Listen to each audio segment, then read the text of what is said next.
Diferente. En la producción, Mora Bizarro. Este espacio pertenece al Centro Cultural Desmadejando.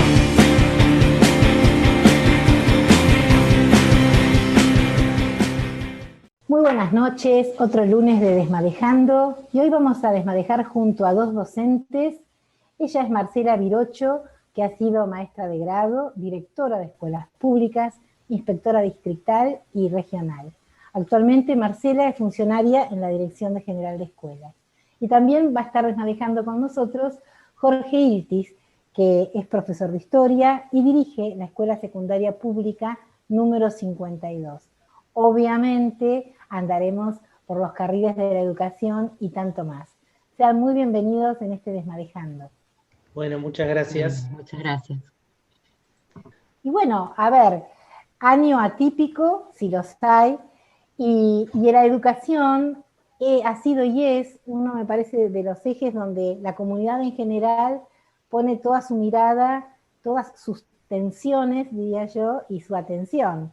Que por un lado es lógico que suceda, pero bueno, seguramente tendrán mucho para compartir, Jorge, Marcela, esta experiencia, ¿no? de la docencia en este contexto, pero los invitamos a escucharlos y que nos cuenten un poquito de, particularmente este año, para después ampliar. Tenemos como dos miradas. Yo voy naturalmente un poco la mirada local de como se le dice, la trinchera de la escuela, ¿no? Puedo aportar un poquito ahí. Perfecto. La situación es rara. Yo no me animaría a decir que puedo aportar claramente algunas cosas, porque ya toda la situación de la pandemia es un tanto paradojal.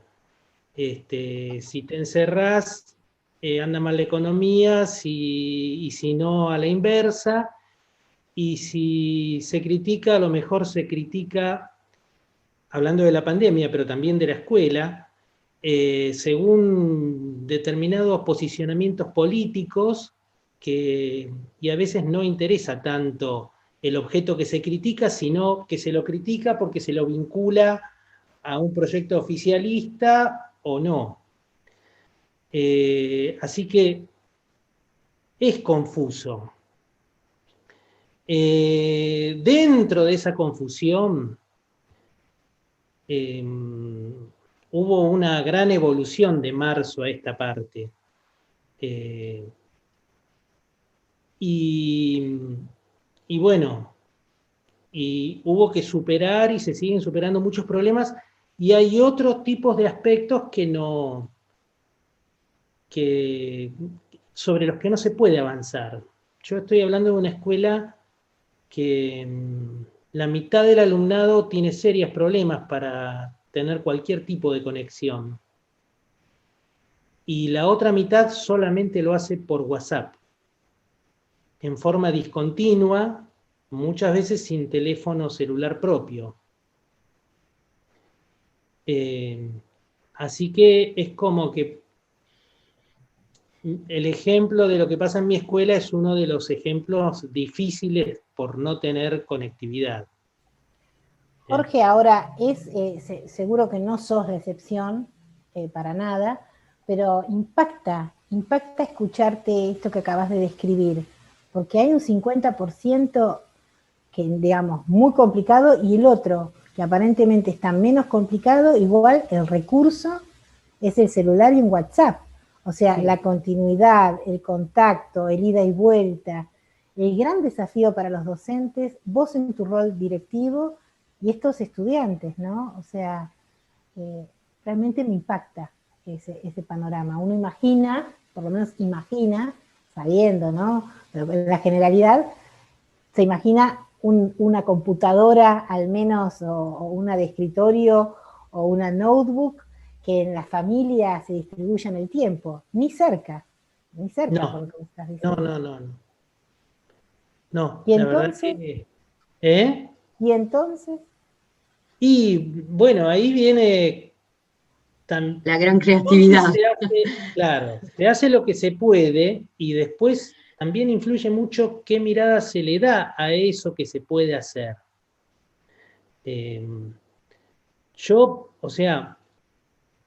creo que es muy útil todo lo poco que se puede hacer, pero no quiere decir pero en mi escuela por lo menos la presencialidad está muy afectada, ¿no? No se puede reemplazar.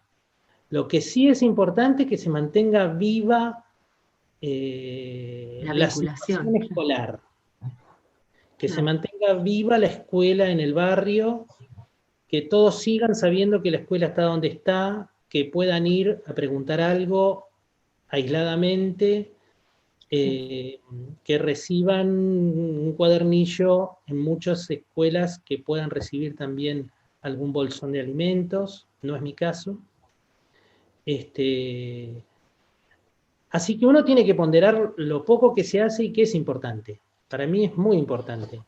Pero estamos lejos de reemplazar la presencialidad, porque aparte estos chicos que no tienen conexión virtual, dependen de la presencialidad. Ellos están acostumbrados a eso. La escuela está acostumbrada a eso, mi escuela. Y entonces, bueno, la falta se nota, sí. Yo te quería, buenas noches, Marcela, Jorge, gracias por la apertura que tienen de venir a este espacio de Desmadejando. Y te quería preguntar, Marcela, lo que estaba comentando Jorge de la presencialidad, de la vinculación, de que los alumnos están acostumbrados a esta presencialidad, pero también los docentes están acostumbrados a esta presencialidad. ¿Cómo te imaginas el futuro de la escuela post pandemia? ¿Qué cosas han impactado a esta institución escuela que siempre decimos, ¿no? La educación es algo pendiente dentro de nuestra Argentina, que se tienen que hacer reformas, y esto es como que vino a barrer un montón de cuestiones y que nos obliga a repensar, a volver a pensar, a estructurar, a que cosas que se han caído, bueno, dejarlas que se caigan, otras levantarlas. ¿Cómo te imaginás después de todo de este tsunami, la futura escuela, el futuro de la institución? Primero me imagino o tengo como cierta certeza de que cambiamos todos, cambiamos las familias en relación a la escuela, cambiamos los docentes en relación a nuestro trabajo, cambiaron los chicos, cambió. Vamos a tener que ser, así como salimos a crear un modo de vincularnos nuevo con todos nuestros estudiantes, con el propio trabajo que la presencialidad nos permitía, vamos a tener que recrear estos nuevos tiempos, que en un principio no van a ser qué bárbaro está la vacuna y la presencialidad va a ser como estábamos, volvemos como estábamos. No va a ser así, va a ser otra cosa, y seguramente va a tener que ver con un replanteo de la gramática escolar, los tiempos y los espacios, ya lo es, de hecho es lo que está sucediendo hoy por hoy en los lugares en donde se volvió, no se volvió como siempre, y hay que repensar, y en ese repensar hay que repensar también los modos de hacer posible la enseñanza y el aprender, ¿no? Esta tríada saber, alumno, docente, bueno, el medio que tenía cambió, y entonces eso ya te plantea otra realidad, otro modo de hacer escuela, y eso es lo que me parece que vamos a tener que pensar todos juntos. Hoy por hoy hacemos escuela, bueno, de esta manera, que es la que encontramos para mantenernos vinculados, para así, a través de la virtualidad, ¿no? Bueno, después vamos a tener que conjugar. bastante han hecho, y ahora, después de escuchar un poquito de música, seguimos dialogando acerca de este panorama educativo con ustedes como protagonistas en esta noche.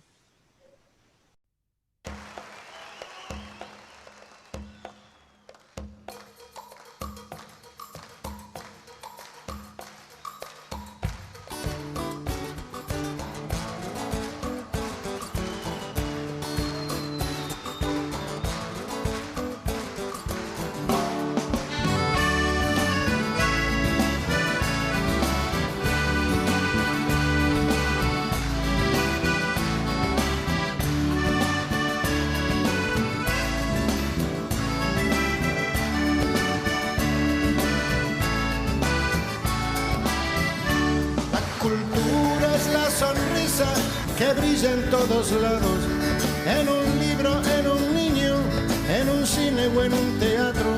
Solo tengo que invitarla para que venga a cantar un rato. Ay, ay, ay, que se va la vida, más la cultura se queda aquí.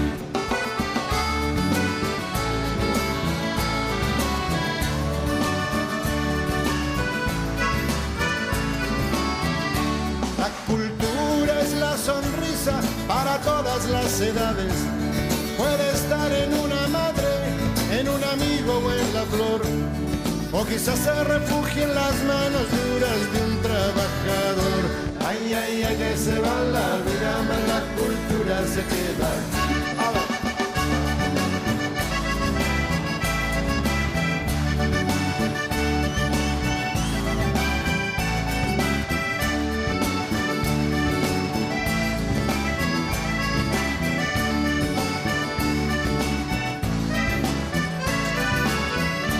La cultura es la sonrisa con fuerzas milenarias. Ella espera malherida, prohibida o sepultada, a que venga el Señor tiempo y le ilumine otra vez el alma. Ay, ay, ay, que se va la vida, más la cultura se queda aquí.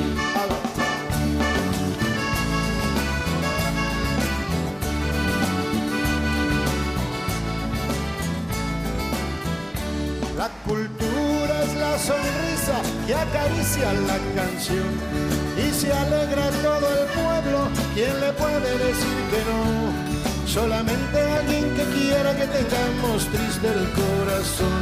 Ay, ay, ay, que se va la vida, más la cultura se queda aquí.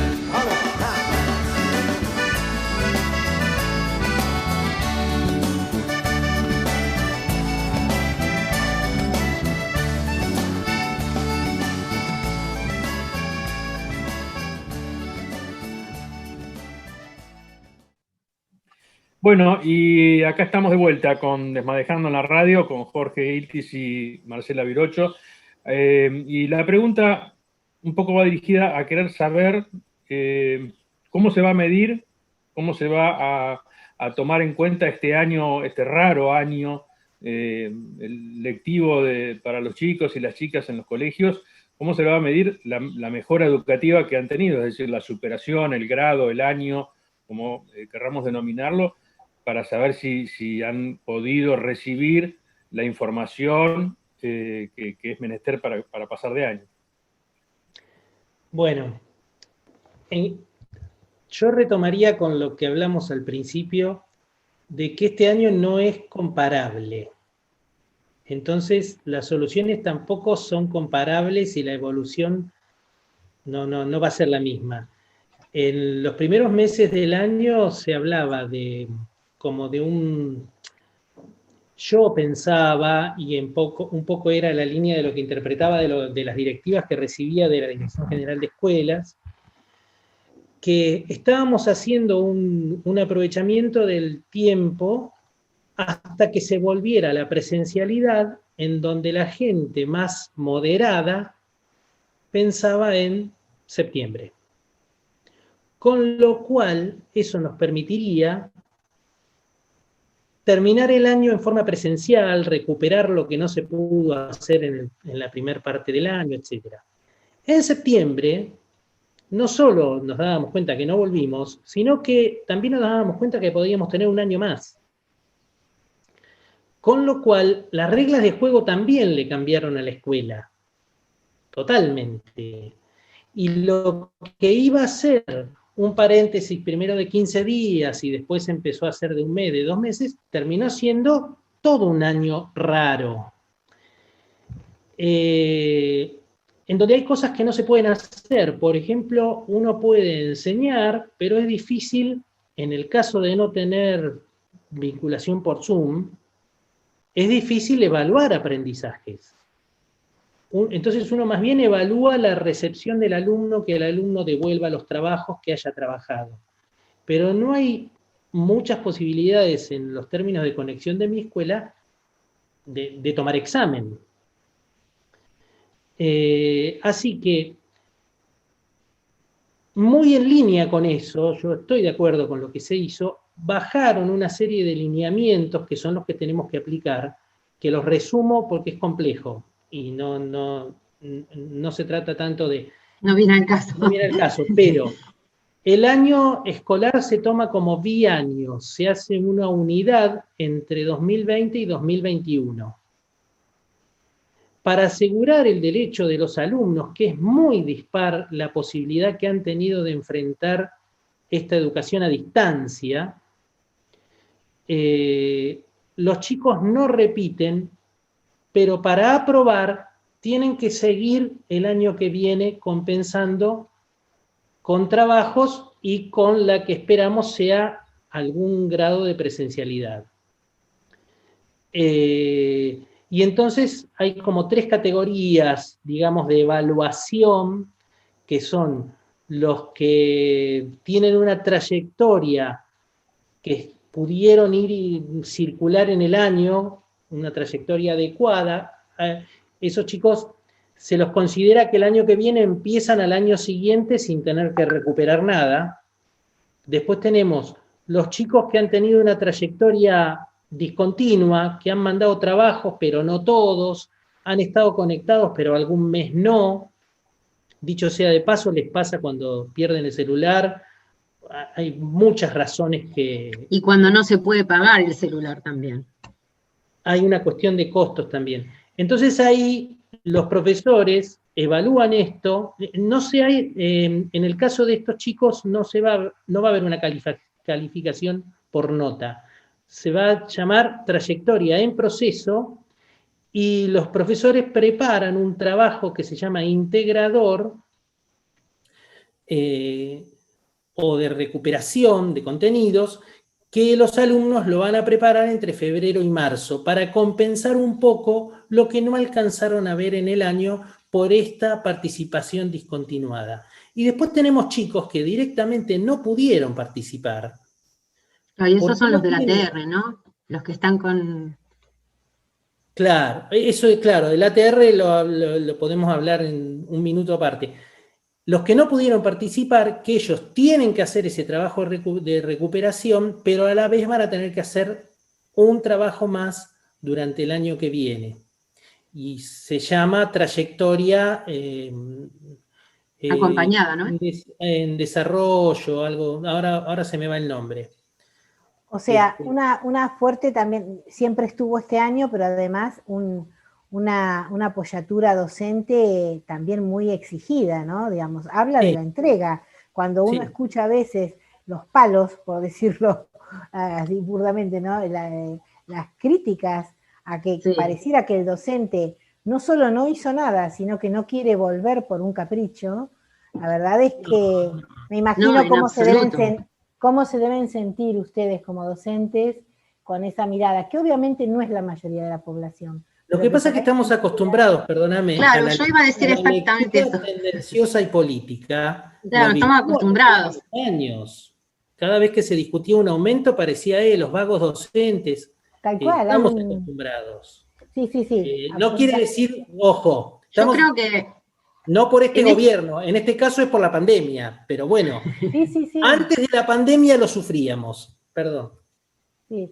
No, yo que pensaba recién con esto que decían, que esto de que estábamos acostumbrados y demás, que yo creo que también la pandemia fue una gran un gran aprendizaje para las familias en relación a cuál es la función y la tarea del docente, porque muchos de pronto se dieron cuenta que no es tan sencillo enseñarle a los niños, que no es tan sencillo trabajar con adolescentes respecto de análisis de cuestiones, enseñanzas y demás, y bueno, y que a veces no se las arreglan solos, o tan solos como a veces pensamos, las familias, ¿no?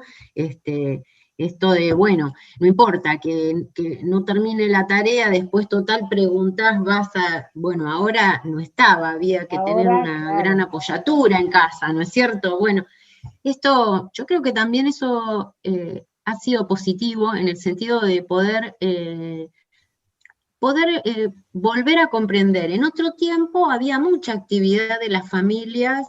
Cuando nosotros éramos chicos, cuando yo era chica, recuerdo que llegaba la hora de los deberes y había que sentarse a hacer los deberes y mamá estaba en apoyatura ahí.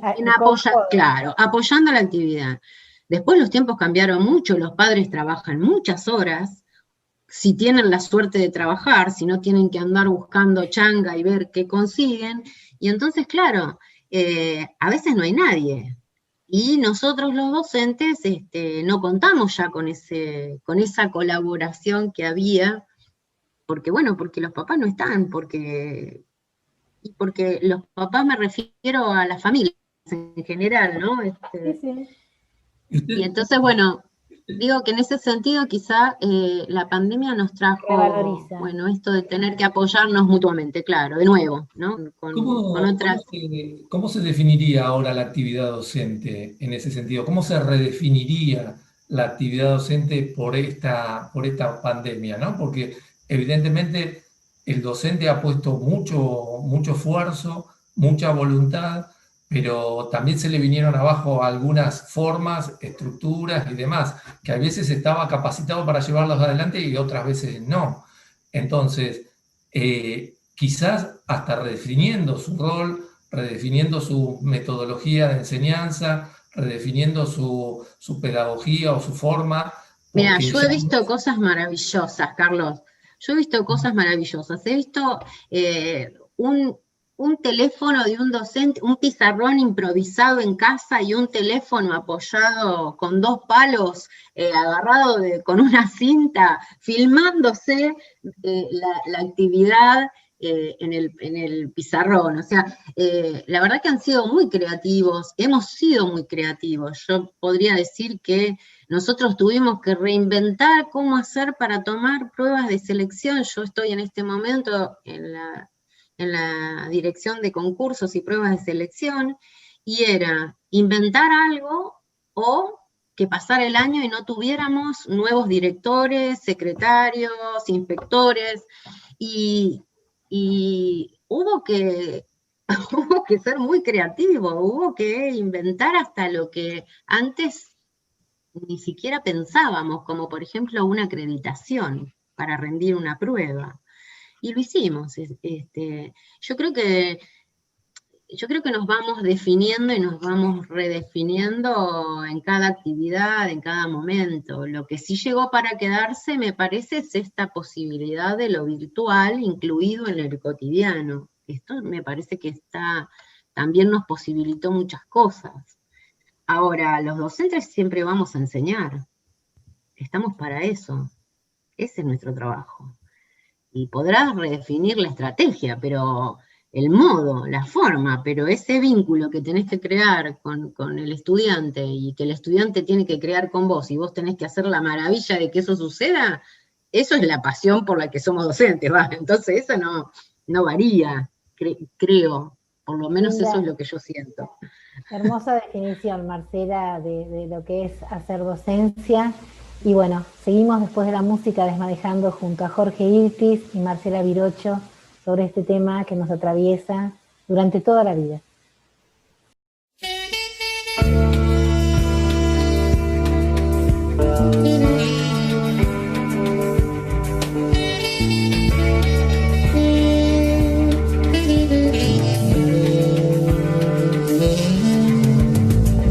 La calle Yuperra del medio encuentra Belvedere, el tren saluda desde abajo.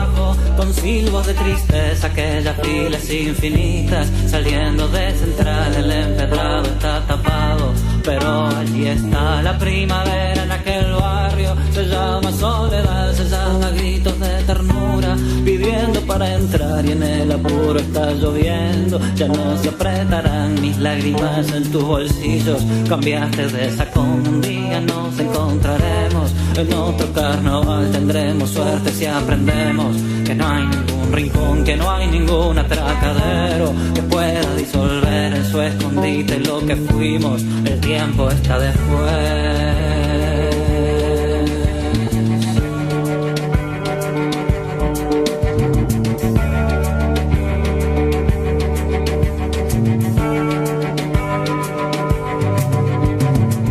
La calle Yupe raya al medio, encuentra Belvedere, el tren saluda desde abajo, con silbos de tristeza, aquellas filas infinitas, saliendo de central, el empedrado está tapado, pero allí está la primavera en aquel barrio, se llama soledad, se llama gritos de ternura, pidiendo para entrar y en el apuro está lloviendo, ya no se apretarán mis lágrimas en tus bolsillos, cambiaste de sacón, un día nos encontraremos, en otro carnaval tendremos suerte si aprendemos que no hay ningún rincón, que no hay ningún atracadero que pueda disolver en su escondite lo que fuimos, el tiempo está después.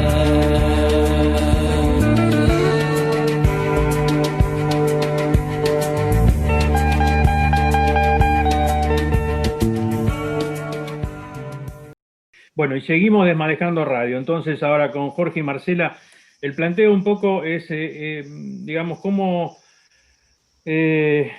ven esto que se debatió, si bien hace un tiempo, y hoy la pandemia muestra algunas falencias estructurales que ustedes estaban contando, del faltante, por ejemplo, de posibilidad de acceso vía Zoom o vía otras plataformas a la educación? ¿Cómo ven este discurso que en su momento había tirado Macri y parece ser una cosa permanente en la derecha, de la caída en la escuela pública, y dónde estarían las falencias y fruto de qué pueden ser esas falencias, si es algo que viene de antaño, si tiene que ver con alguna cuestión ideológica o de política económica que supera incluso la política educativa. No sé, querría escuchar un poquito esa historia, ¿no? Porque cuentan una falencia que está recibiendo hoy la juventud, los pibes y las pibas, que realmente duele, ¿no? Y bueno, ver cómo se revierte esto. Yo creo que lo que primero tenemos que decir es que venimos de 4 años difíciles anteriores y de pandemia, con lo cual si había algunos resortes que ya habían comenzado a subir que tenían que ver con una recuperación de la escuela en algunas cuestiones, bueno, ahora estamos en recuperar otras cosas, ¿no? En recuperar los vínculos, en recuperar aprendizajes, en recuperar modos de enseñar. Bueno, estamos en eso ahora, es como que nos tuvimos que ocupar de esto, pero ¿cómo se ve? Yo soy optimista, yo creo que como experiencia lo que nos ha pasado nos lleva a pensarnos como docentes y como comunidades educativas de una manera mucho más amplia, mucho más centrada en hacia dónde queremos ir, qué pretendemos de nuestras enseñanzas, qué pretendemos de que aprendan nuestros estudiantes, qué pretendemos. Yo tengo, por lo menos ese es el sentido, y creo que lo vamos encontrando. Bueno, ahora empezamos nuevamente a entregar máquinas, y entonces los chicos que están que ya se les hicieron obsoletas las máquinas de Conectar Igualdad y no tuvieron en el tiempo macrista reposición de ese instrumento de trabajo, ¿no? Bueno, ahora empezamos otra vez a tenerlo y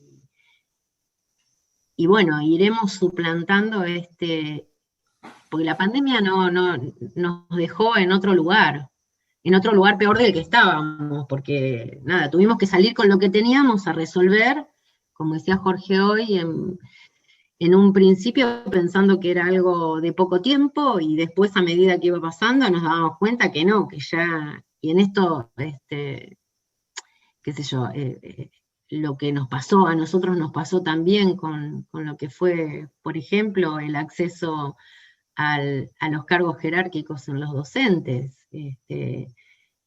Decís, bueno, ya vamos a volver, ya vamos a poder resolverlo, ya vamos a poder manejarnos con la presencialidad, y llegó un momento que dijimos, no, vamos a tener que ver de qué manera lo hacemos virtual, porque se van los meses, las escuelas necesitan directores, secretarios, y el tiempo pasaba, ¿no? Y bueno, y se hizo. Y en este momento, por ejemplo, están cumpliendo sus pruebas de selección de inspectores. Hoy a mañana tuvimos inspectores secundaria, mañana tenemos inspectores primaria. Todas las semanas se están cumpliendo los cronogramas como para que ese derecho al ascenso jerárquico y la cobertura de las conducciones de las instituciones esté resuelto. Así que bueno, yo tengo esperanza. Jorge, Ese es por lo menos. Quería preguntarte, Jorge, con un cargo directivo te deben sonar todos los teléfonos, más que nunca esta época, ¿no? de teléfono, de celular. Si tuvieras que resumir, ¿cuál es la demanda o la ansiedad o el comentario positivo? O sea, ¿qué dicen los docentes? Y del otro lado, ¿qué es lo que vos podrías, debe ser muchas cosas, pero ¿qué dicen los estudiantes? ¿Qué te llega a vos de ese llamado, no sé si es de auxilio, de agradecimiento, de queja? ¿Qué dicen esas dos partes tan vitales? Marquitos, el presidente del centro de estudiantes, pensaba. Sí, y es una situación difícil. Yo no los puedo ver a los chicos y difícilmente me puedo comunicar fluidamente como para poder darte un panorama. Estamos en una situación muy cambiante como para... Yo creo que no se puede definir un perfil, ¿viste? Las reacciones son muy variadas. De todas maneras, decía una pedagoga, desgraciadamente me olvidé cuál, en la primera mitad del año, que decía que este sistema es adecuado para chicos ya educados, que no es el caso de la mayoría, y por lo menos de las poblaciones populosas, digamos. Los chicos están acomodándose a la situación y tenés de todo, tenés el que no quiere. Es más, me ha dicho una profesora que coordina una serie de cursos de segundo año.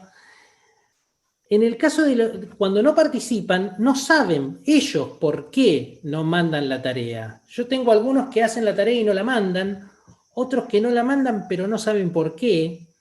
Es difícil y por eso es valioso asegurar el vínculo, mantenerlo. Pero hay un gran trabajo de los preceptores. Cada preceptor se pone al hombro el vínculo con su curso y asegura el vínculo entre profesor y alumno. Estudiantes, claro. En realidad rol menospreciado, y qué bueno esto que señalas. No, ese rol porque es realmente un nexo vital, ¿verdad? Yo te digo que si yo tuviera que ponerme al contacto personal, no podría hacer mi tarea, que es bastante compleja, toda en la virtualidad. Desde un registro hasta ver dónde está un alumno, hasta ver...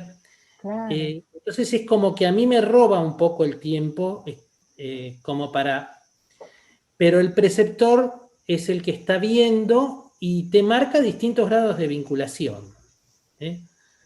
Y después, no quería dejar de mencionar lo que hablábamos al principio de este bloque, en cuanto a yo creo que hay una cosa de necesidad de recursos, y te puedo hacer la observación porque fui directivo también de escuela privada. Los profesores son los mismos. que están en un lado y en el otro. Hay una gran parte del profesorado que pivotea y trabaja un poco en privada y un poco en pública. Ese fue mi caso, mi experiencia docente. Que eso te enriquece la mirada, digamos. Después, por supuesto, están los que están solamente en un lado o solamente en el otro.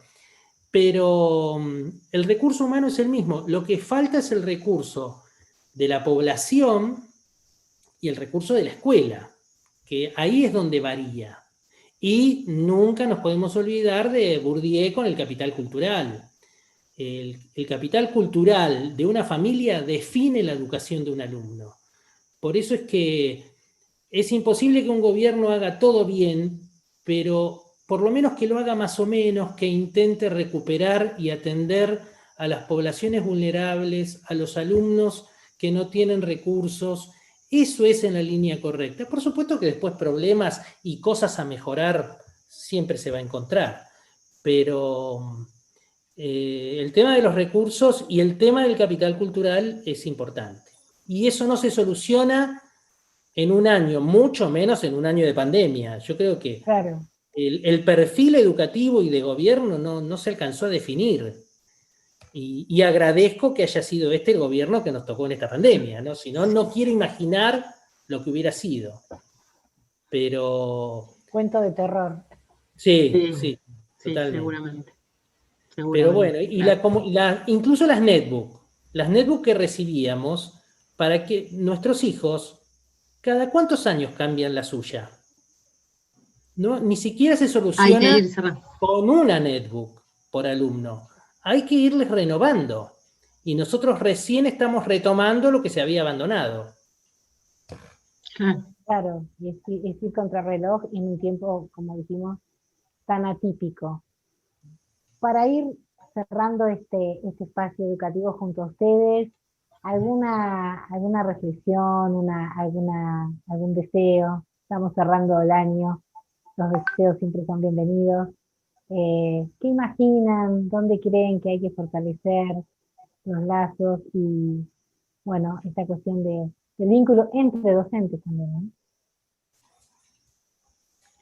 Yo creo que el lazo siempre es la escuela y la familia. La escuela es una continuidad del Estado en todos los barrios. Y la hacemos con los chicos, con los estudiantes, con los papás, con obviamente con los docentes, la hacemos entre todos. Entonces, a mí me parece que es un tiempo para repensarse y para volver mejores. Y para volver mejores, eso seguro, porque creo que es lo que nos vamos a permitir. Nos sostuvimos y nos fortalecimos todos con todos. Y entonces creo que es eso, ¿no? Que las escuelas vamos a volver con otro sentido de comunidad, con otro sentido de lo que es la vinculación en lo escolar, lo que es la función de la escuela dentro del barrio. Me parece que eso, o lo vamos a recuperar en algunos casos. Y esto que señalaban ustedes, ¿no? De esos padres en las familias quizás las más disfuncionales o las más clásicas, pero que ver que es ese codo a codo, ¿no? Como bien decía Jorge, ese codo a codo, de que el docente no es una figurita decorativa que solo está esperando cobrar, como ir derribando estereotipos que en los últimos años se han construido, claro, y que entonces hoy, digamos, ahí no hay relato posible de ninguna parte, es esa persona que está con su hijo, por ahí una madre sola, por ahí una familia con 5 chicos, viendo que hay un docente atrás y que estuvo siempre. Lo que pasa que tal vez esto lo dejó más, en ese caso bienvenido, ¿no? Esta experiencia tan traumática para, como vos decís, Marcela, volver mejores. Y Jorge, en tu escuela, un emblema, digamos, de la típica, por decir de alguna manera, la típica escuela de un barrio con una población que hoy hablábamos durante la música de unos 350 estudiantes, o sea, una escuela que se divide en turnos. Esta cuestión de tu mirada más allá de la pandemia, tu deseo a volar en lo que viene. Mira, yo creo que en esta tremenda crisis hubo decisiones políticas de respeto por todas las situaciones de los vulnerables, en lo que se pudo, de atender las cuestiones. Así que para el año que viene, yo resumiría con el famoso dicho, solo cabe ir mejorando. Vamos a andar mucho mejor. Lindísima mirada de cómo ver la vida y de cómo trabajarla día a día. Muchísimas gracias por haber estado acá en Desmadejando. Y bueno, seguramente nos reencontraremos. Muchas gracias a ustedes por la invitación. Sí, totalmente, muchas gracias. Muy amables.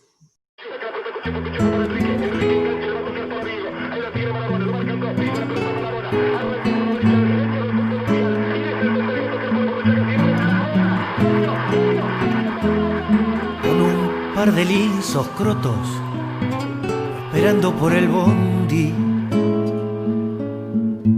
de Fiorito a Paternal, las pisadas, las rabonas, son los chiches que los viejos no te podían regalar. Y en la villa se juntaban los pendejos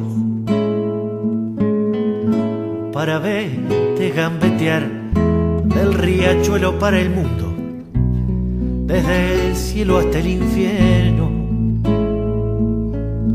Patadas en catalán llaman a Diva a manguearle milagros a San Genaro,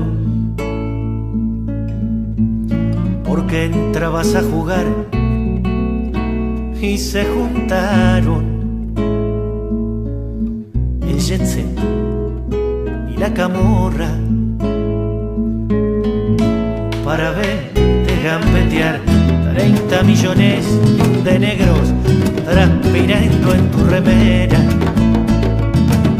para jugar un mundial, más regalos que un cumpleaños, más premios que la quiniela, más baile que en carnaval y en los barrios faltaban televisores para verte gambetear. Ole, ole, ole, ole, ole, ole, ole, ole, para verte gambetear. Ole, ole, ole, ole, ole, ole, ole, ole, para verte gambetear.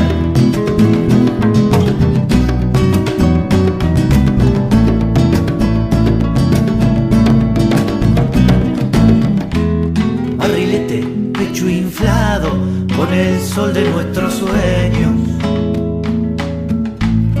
te volviste a iluminar, empachado de ilusiones cuando vos eras el dueño. Te fueron a desterrar y en las calles cada lágrima fue el precio para verte gambetear, gordo, cara de galleta, caminando medio chueco, siempre echado para atrás, como no te daban pase, te piantaste de los muertos, como te iban a parar, y rezamos en La Habana y en Buenos Aires para verte gambetear, con la sonrisa de pibe, con el brazo guerrillero y el corazón de arrabal, la zurdita endemoniada y el martillo en el carguero. cada día te quiero más. No hace falta más que entrecerrar los ojos para verte gambetear. Ole, ole, ole, ole, ole, ole, ole, ola. Para verte gambetear.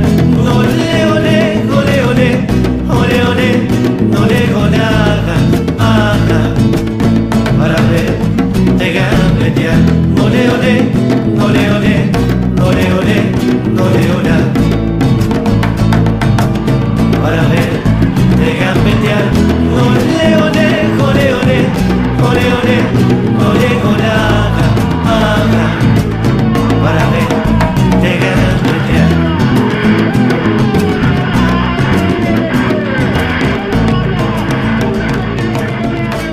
Para verte gambetear.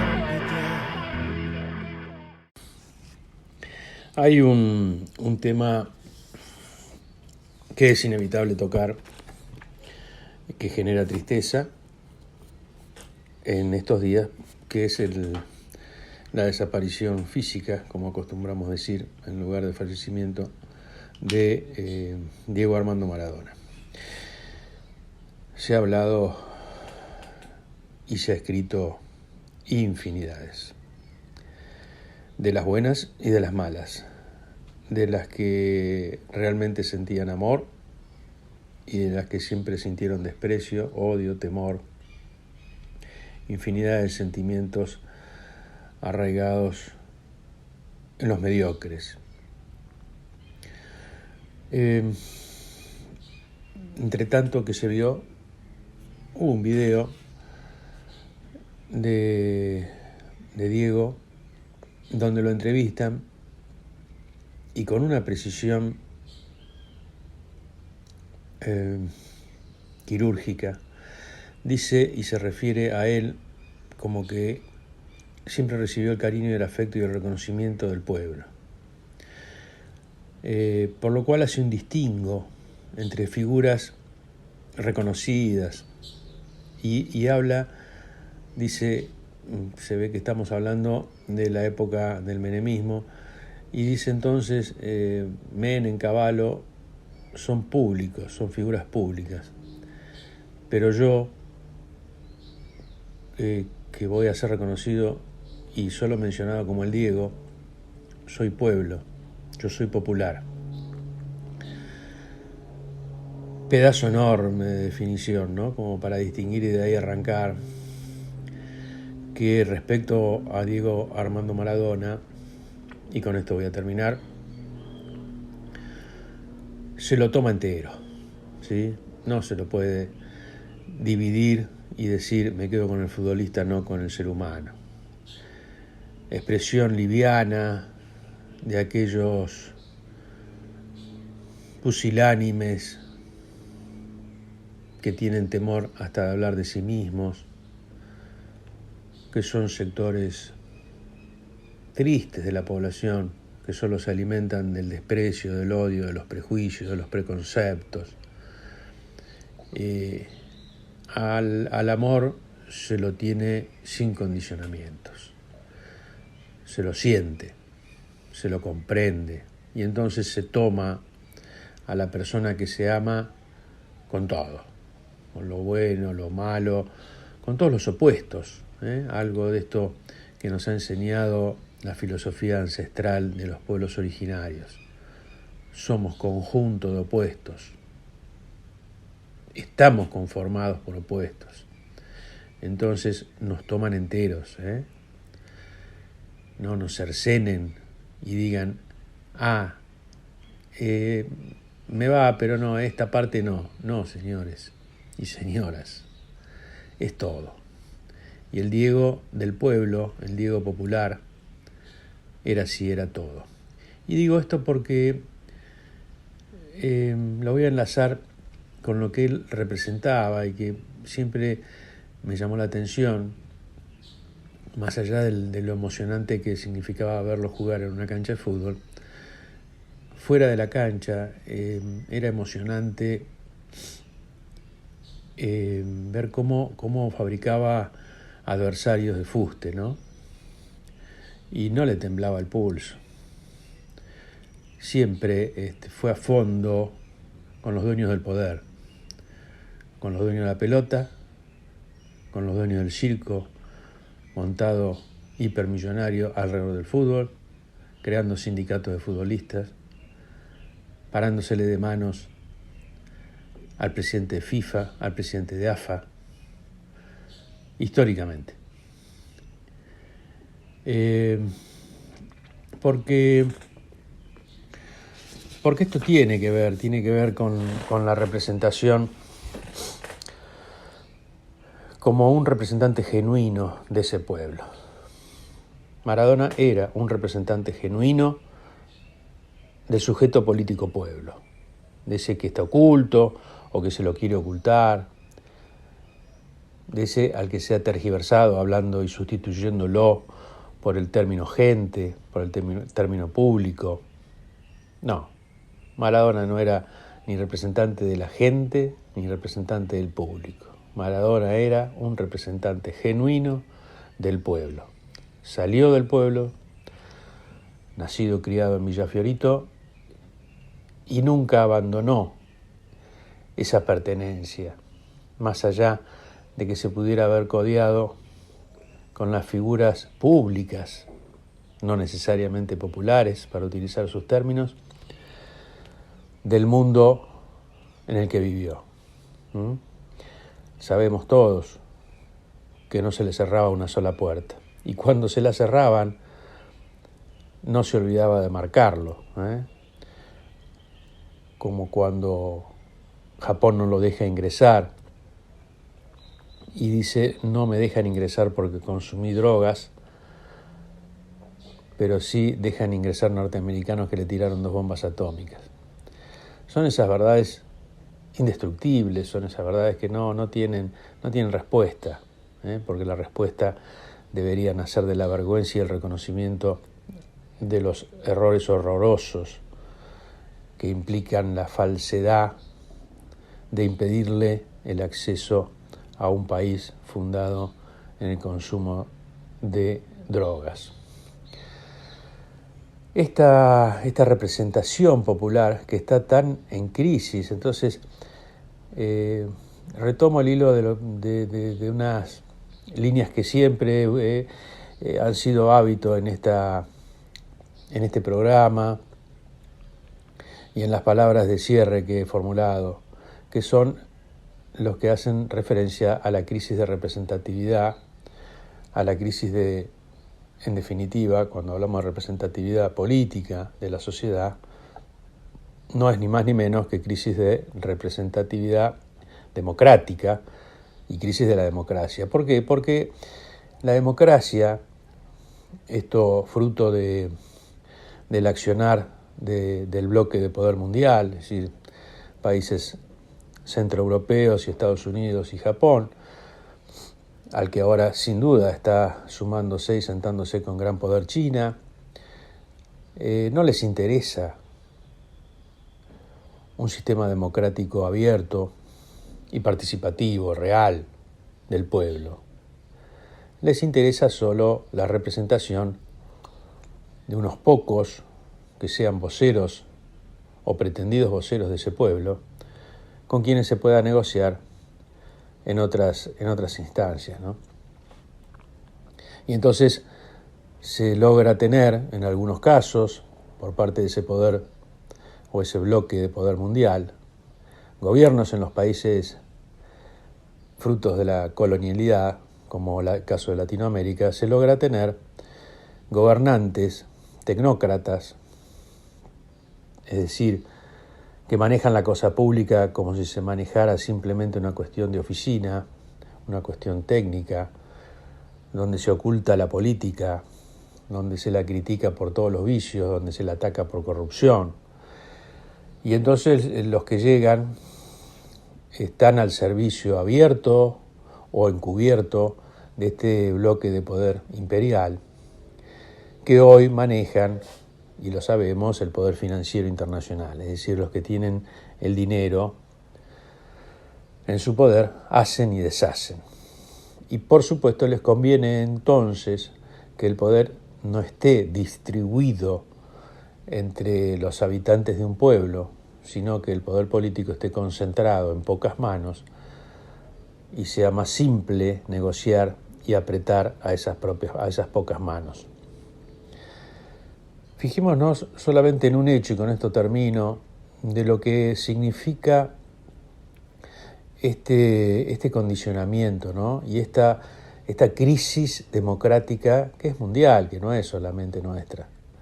Esta dificultad de tener un Estado-nación que sea nacional, porque para ser nacional tiene que ser democrático, y si nos atacan, como decíamos, los cimientos de esa democracia, que es la participación de todas y todos en las decisiones de fondo, deja de ser nacional y pasa a ser un país dependiente de los centros de poder, hoy del capitalismo financiero, porque ya ni siquiera productivo. Y entonces lo que se consigue por ese bloque de poder imperial es que tener unos títeres, unos peleles en el gobierno que, por ejemplo, solo no para volver siempre hacia atrás, pero es inevitable, como un ejemplo muy válido, que cómo puede ser que un sistema de supuesta democracia en una supuesta república permita que un solo hombre, ocasionalmente a cargo del Poder Ejecutivo, endeude a su país en 80, 90, 100 mil millones de dólares en menos de 4 años y nos deje atados de pies y manos a 2 generaciones mínimo de argentinos, sumándole a todo el lastre que venía de atrás, porque por supuesto que estaba complicadísima la cosa y que es difícil salir, pero ¿cómo es posible? Y por eso me quiero solamente detener en cómo es posible que hablemos y nos llenemos la boca hablando de democracia si un solo personaje, circunstancialmente presidente de la República, firma y no se endeuda por esa cantidad de dinero que implica hoy tener que arrodillarse ante el Fondo Monetario Internacional, vocero de ese bloque imperial, que viene y pone condiciones para el pago de la deuda. Quieren postergación, le damos postergación para el pago, pero tienen que cumplir con estos 4 puntos, que no hay magia, no hay magia. Si se aceptan las condiciones del Fondo Monetario, se está aceptando mayor marginación del pueblo y a lo sumo habilitarán la billetera para unas cajitas de pan, ¿se acuerdan que ya arrancamos en el 83 con el pan? Bueno, y seguimos. Es muy difícil, ha habido periodos donde se intentó torcer esto, pero vuelta a empezar, y entonces seguimos con la política de los subsidios, de los planes, que mantienen en la marginación real y concreta a generaciones de argentinos que jamás se podrán incorporar a un mercado de trabajo y defender su capacidad de trabajo, su ascenso social, su mejora económica, su formación intelectual y profesional, todas realidades que muy difícilmente lleguen a palpar. De modo que esto es un poco lo que quiero señalar. Y volvemos, la democracia es el bastión por el que deben luchar los pueblos que son víctimas de la colonialidad y en particular los pueblos latinoamericanos y en especial la República Argentina. Conocimos tiempos mejores, pero no equivoquemos la lucha. La lucha es esa, la lucha es abrir el juego a la participación del pueblo, que no sean 20 dirigentes los que manejen e interpreten, por más lucidez que posean, los intereses de ese pueblo. Si vamos a hablar en serio y llenar de contenido, como alguna vez lo tuvo la palabra democracia y la palabra pueblo, recordemos que la mejor manera de hacerlo es llenar los órganos del Estado de integrantes de ese pueblo. No hay más misterio que eso, señores, no hay más misterio que eso. De lo contrario, no tendremos futuro, habrá una población destinada al hambre y la marginación, a la no formación, y todo lo que mantendremos será, para callar nuestras conciencias, algún plan, alguna olla popular, algún subsidio, que está bien, que puede ser transitorio, pero que sepamos que esa no es la lucha, que esa no es la pelea que hay que dar, que eso va de suyo y callado, sin publicidad en medios y redes. Eso tiene que ir con nuestra cara tapada de vergüenza. Y de orgullo debe ir la de generación de empleo, de trabajo, de formación a nuestro pueblo y de participación, porque esa participación real en las decisiones políticas de un Estado solo se garantiza si ese pueblo es partícipe activo de esas decisiones, porque los representantes corren el riesgo cierto, y como di el ejemplo de la contracción de deuda externa, el riesgo cierto de vendernos atados de pies y de manos. Bueno, nos veremos el próximo lunes, como siempre, desmadejando en la radio de 20 a 21.